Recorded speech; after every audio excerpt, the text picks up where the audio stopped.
Greetings, everyone. Welcome to a special event to help celebrate and support the American Heart Association's Go Red for Women initiative. Lemoyne has had a long and proud history of supporting Go Red for Women. Each year, we have hosted various events on campus to increase awareness of the issue of women's health and how Go Red serves to improve the lives of women around the world.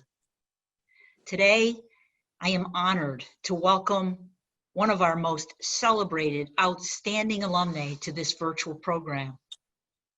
In 2021, Dr. Jeanette Epps will make history when she becomes the first African-American woman to join the International Space Station crew.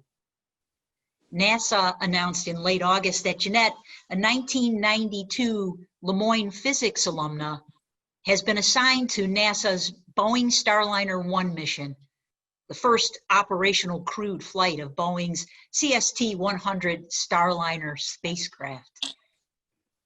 Words simply cannot describe how proud we are of Jeanette. Since joining NASA's Astronaut program in 2009, Jeanette has worked tirelessly to reach the pinnacle of her profession. She is the epitome of what it means to be Jesuit educated, smart, resourceful, and inquisitive. Despite a schedule that places incredible demands on her time, Jeanette has selflessly remained engaged with her alma mater in so many ways. Among recent involvement with Lemoyne have been several talks on campus and her current service on the college's Board of Trustees. And in addition, she addressed the class of 2016 as Lemoyne's commencement speaker and received an honorary degree at the ceremony. Please join me now in welcoming a truly wonderful person and a very proud Lemoyne Dolphin, Dr. Jeanette Epps. Jeanette, I want to add to what Dr. Lemora said, and I hope you realize how proud the entire Syracuse community is of you. You are truly a role model, and I can't think of a better mentor or speaker for the Go Red for Women luncheon than you. We are delighted to have you with us and are looking forward to your inspiring remarks. Well, thank you, Mrs. Audi, and thank you, Dr. Lemura. I truly appreciate you having me back on these different occasions so that I can talk to you and speak to my fellow Syracusans. And one of the big things is I always want to give back to Syracuse because it was pivotal in developing me so that I can go on and do all these different things.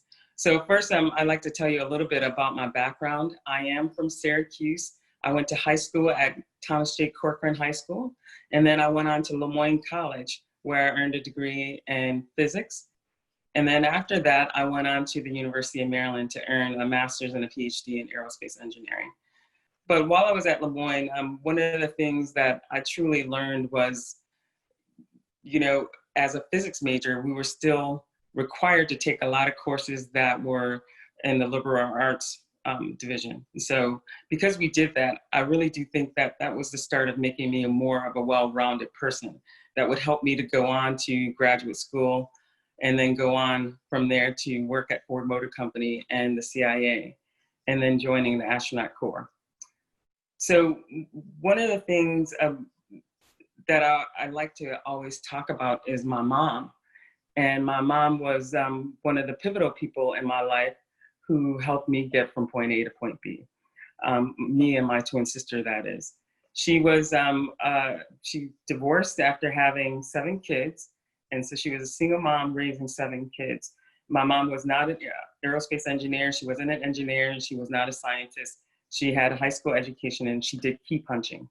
And so for her to encourage Janet and me, despite all of these other things, to go on and pursue our careers relentlessly was amazing. She didn't understand why we wanted to do it. She didn't even understand what we wanted to do, but she was a true encourager and taught us that if you put the time and effort in, you can do anything. And so beyond that, you know, without her, Janet and I, we wouldn't have never made it to the point of earning a PhD in anything. And so it was through her encouragement, through the help with help from people in Syracuse and at Maryland that we got from point A to point B. So big thank you there. Once I started to work, I went on from graduate school to Ford Motor Company. And this is where, we don't have the protections of a school. We're in the full career working for Ford Motor Company. And there's a lot of stress that's associated with this, with moving from being a student to being the person in charge and responsible. So working with the American Heart Association and joining Mrs. Audi and Trina on this today was very important, because one of the things I started to notice was women in the workplace and how much stress we do encounter, from being the female there. It could be one of those things, from taking care of our families on top of that. So the Heart Association, I haven't had anyone directly in my family who has had issues with their heart, but the stresses that that occur in our lives can lead to these things. So being a part of this is very important, because I think women, and young women in particular, need to recognize it early and stay healthy and figure out how to do that. But part of that is also understanding that getting from point A to point B in our careers is, it doesn't happen overnight. It takes a lot of consistency, and there's a lot of things that'll happen along the way that you have to handle properly, because there's going to be disappointments. There's going to be days when things don't go the way that they should. You don't get the promotion that you should have gotten. Some other person, a guy in particular, may get it. So understanding that things can be can go different ways in your lives, and understanding how to handle those things as they crop up is very important. And it's important not just for your mental health, but for your heart health as well. So Ford Motor Company was my first experience with work, and Ford was very good to me. But after working there for a little over 2.5 years, I was recruited by another organization, and that was the CIA. And working at the CIA, there's tons of stresses that you can encounter, because you are responsible for our country's classified material and protecting it, and then working out in the field potentially. And you're responsible for writing articles that will help our executive branch of the government make decisions for our country. And so there's a lot of responsibility that comes along with that as well. But after working there for 7.5 years, I joined the Astronaut Corps. I was selected to be one of the 14 astronauts in 2009. And so joining the Astronaut Corps, a lot of people think that, well, now you're in this great group, there's not going to be stresses and things like that. Well, it's quite the opposite, because we all feel extremely responsible for taking care of the International Space Station and our crew while we're there. And on top of that, we have to take care of ourselves. So during our training, it could be training for spacewalk, which is also known as extravehicular activities. It could also be robotics, where you're responsible for manipulating the robotic arm with your crew member on the end of the arm. Or it could be working in Star City, Russia with your Russian counterparts. It could be a number of different ways that we work together. Even some of the analog missions that we do. For example, we do an analog mission where we live in a cave for 5 days, and that's a whole other story. Or we live underwater for 9 days. So we do put ourselves in different situations where we do experience real risk, and we take those risks as a responsibility that we would have when we go to the International Space Station, to be the responsible person to take care of the station and our crew members. So the training is very rigorous and tough, but one of the things that none of us really expect is that we have to understand the culture within which we work as well. Because part of that is also getting along with people and understanding how to work within not just your crew members, but the larger part of NASA as well. And if we don't understand, we can understand all the technical stuff very well, but if we don't understand the cultural aspect of working in all these different places, like working at Ford, totally different culture at Ford than at the CIA. And then NASA is totally different from even other government organizations like the CIA. So understanding that culture can be, or not understanding that culture, I should say, can be a source of stress as well.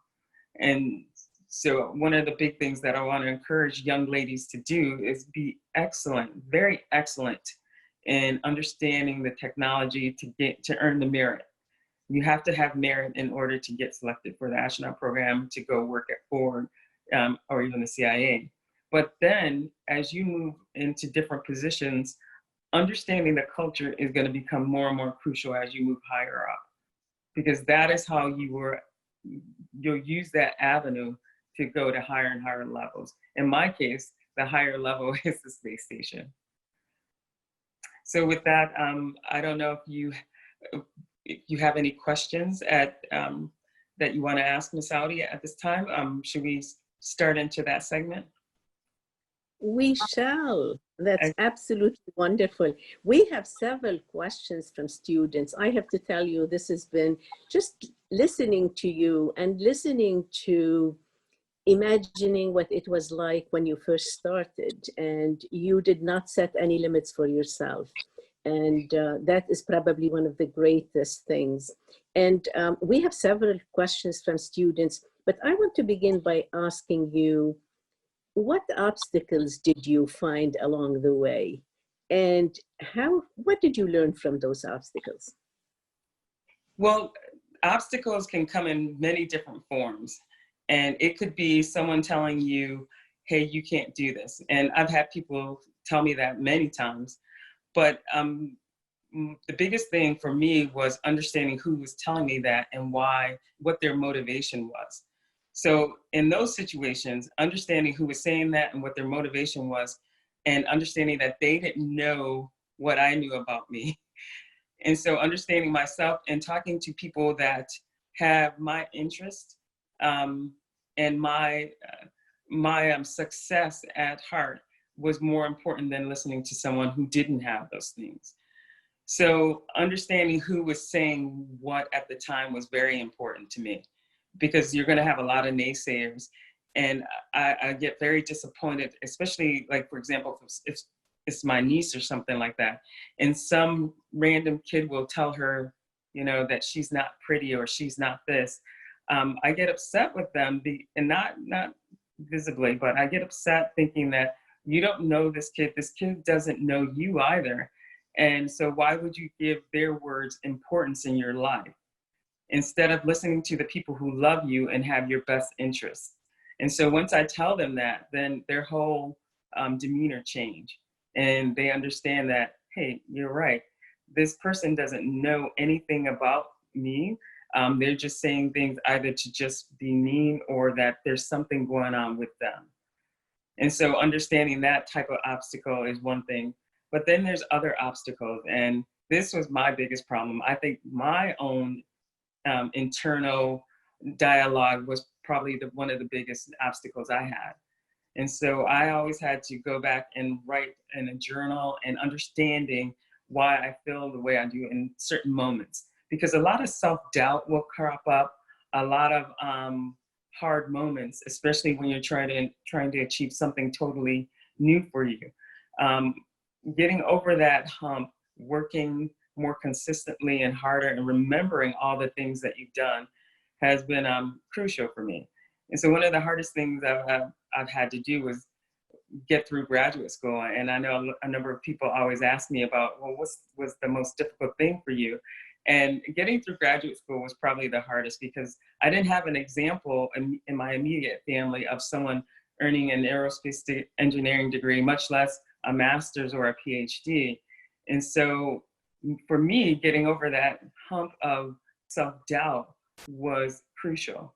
And once I was able to get rid of that, I can go forward in a confident manner, not arrogant, but just confident that I can learn anything, and I can teach myself anything, and most importantly, and nothing was impossible. So those are the two different obstacles that I've seen in my life, where getting over those two things were very important. Well, how lucky it is for many of the young women who would love to follow you in your footsteps. How lucky it is for them to have a person like you to look up to and learn from and have as a mentor. And so for many of them who are hoping to go into technology and education and math, there are several of them who have many questions for you. And we are going to begin with a question from Khadija Lifton, who's a sophomore at Nottingham High School in the Lemoyne STEP program. She says, how did it feel getting selected? And what is it like to prepare for being on the International Space Station for 6 months? Well, I love the question because when I was selected, I received a phone call and I was sitting in a parking lot and I was leaving work to basically go home. And when I got the call, I'm sitting in my car and all I could do was say when it was Peggy Whitson who called me and said, hey, we've selected you for the astronaut corps. Do you accept the offer? And all I could do was try not to let her hear that I was crying because I was overwhelmed and overjoyed that, you know, this meant that all my efforts throughout the years have kind of culminated into this one moment. And the journey was hard, but wonderful. And it was amazing to get to that point. And so it all came together in that one moment. And you do feel overwhelmed. And so if you're crying for joy, it is, it's a great feeling. And you would like the next question because it's very much along the way you're feeling. And this comes from Alia Elliott Felder, who's a senior at Syracuse Academy of Science and Lemoyne STEP program. And the question is, how are you feeling about joining the space mission? Nervous, happy, etc.? So choose your own words. I can't wait to hear you say them. Well, those are wonderful words. When I was told that I would be joining this group, Sunita Williams and Josh Cassada, I was overwhelmed and overjoyed, partly because I know those two. They are a lot of fun, both extremely hard workers, but mixing hard work with fun and melding into a crew together will be easy with them, very easy. And so that is one of the best things about being selected for a mission, just in general, being selected. But then on top of that, the crew that you get is also another aspect to be overjoyed about, because, you know, I've done a lot of analog missions and I've been truly, truly blessed, especially during NEMO, which is the underwater analog mission that we did some years ago, where we lived underwater for 9 days. And our crew was wonderful. And we really did meld in order to become a really good crew. We rallied around the idea that we have this common mission and we worked together to get everyone through to the end. And it's just a wonderful feeling when you join a crew and then you actually meld into becoming this operational crew that works well together. And you execute the mission and you come back home. To me, there's no better feeling. And that's how I feel about this group, is that we're gonna work well together. We're gonna do a lot of great things together on the space station. And then we're gonna come back and look back on that and say, wow, that was amazing. We couldn't recreate that even if we tried. And that's what I'm looking forward to. So the preparation to get there it's gonna be interesting to get to that point, but we're gonna have fun doing it. Well, great. It's all about hard work should be accompanied by fun, whatever it is that we do. Our next question comes from Hajira Muhammad, who's a Lemoyne STEP Henninger High School sophomore. Can you explain more about the mission on the International Space Station? Yes. So the mission of the International Space Station, the ISS, in general, it is the largest experimental floating laboratory that we've ever had. And it's very international on top of that. So one of the things we've been exploring is how does the human body behave when you take away gravity or we operate in microgravity? So our bodies change quite a bit. So when you take away just the force of gravity, you look at your genetic expression changing. So some genes turn on and some genes turn off. We have bone density and muscle issues and cardiac issues. So understanding all of these things on the International Space Station will be work that we can take to the moon. And then once we establish a presence on the moon, we can take all of that data and try to establish that on Mars. So we don't want to just go from Earth to Mars just yet, because there's a lot of research that we have to do. So we're going to use the moon as a stepping stone to get to Mars. And so the mission of the space station is to experiment with a space station itself, conduct other experiments on the human body, conduct experiments on materials and radiation protection materials, to experiment on animals, different things like that, not necessarily to in the normal sense, but in a humane way, to understand the human body. And also, how do we develop, for example, we had a 3D printer on board at one point in time. You know, how do we make our own tools, say if we're on the moon and we need a special tool to fix something or to build something. So understanding all of these things on how to have an artificial environment. We were talking a little bit earlier about the humidity on the International Space Station. Then the atmosphere on the space station is totally artificial. We make it ourselves. So there's oxygen that we have to supply, nitrogen, a little bit of humidity as well, and pressurizing the cabins as well. So there's a lot of great things that we can learn on the International Space Station that will help us to get to the moon and then establish a presence on the moon and stay on the moon. And then beyond that, how do we get to Mars? And how do we develop food? How do we develop countermeasures for the human body? How do we build protective shelters from radiation? So there's a great mission that we have on the International Space Station. But one of the best things for us here on Earth is a lot of that technology that we develop can be used here on Earth. You know, the development of the GPS system, the development of countermeasures for osteoporosis and other medical countermeasures for the human body. A lot of that can be used here on Earth. And there is a great website that I'll have to get that tells you about all of the different technologies that were developed on the International Space Station that are being used here on Earth. So. Great. And Deanne Spencer, who's a Lemoyne C-STEP student and physics pre-engineer sophomore, asks, yeah, what motivates you, especially during these challenging times? Well, it's interesting because I'm always surprised that the students kind of motivate me the most. And I'm surprised by that because I don't have any kids of my own, but I have nieces and nephews. And every time I look at them, I think of, well, you know, how can I use this? And what should I tell students? What is it that they need to know in order to be successful? I think that a lot of kids are dealing with the isolation in various ways. And so talking to them during this time has become very important for me, and helping them to understand that, you know, you're going to have times like this. This is a part of the journey.